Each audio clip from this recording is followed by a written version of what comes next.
लहान मुलांच्या शाळा सुरू झाल्या की त्यांच्या आईंची कसरतसुद्धा सुरू होऊन जाते. आतापर्यंत मला सगळं सोपं वाटत होतं, पण जेव्हा माझी मुलगी आता नर्सरीला जाणं सुरू केलं ना, तेव्हापासून मला पण विचार पडते की रोज रोज हिला टिफिन बॉक्समध्ये काय काय रेसिपी द्यावं.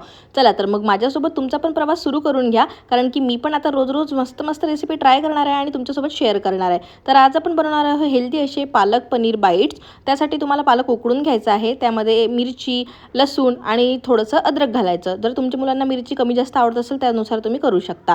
आता मेन काम येतं ते म्हणजे त्याची स्टफिंग बनवण्याचं. तर चॉपरमध्ये छानपैकी कांदा घ्यायचा, टोमॅटो घ्यायचा आणि टोमॅटोचा ना मी थोडा जो ओलासर पार्ट असतो ना तो घेतला होता, बियांचा तो नाही घेतला तुम्ही तरी चालते. माझ्या मिस्टेकमधून तुम्ही शिका, हेच माझं या चॅनलचं मेन उद्देश आहे. त्यामध्ये पनीर घाला म्हणजे हाय प्रोटीन बनतो.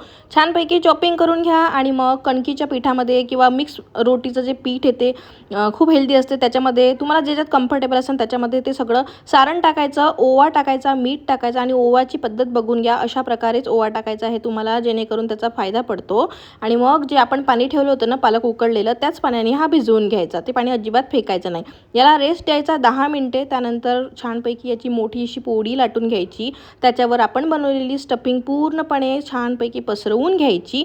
आता याचा रोल करायचा आणि छोट्या छोट्या पार्ट्समध्ये कट करायचा.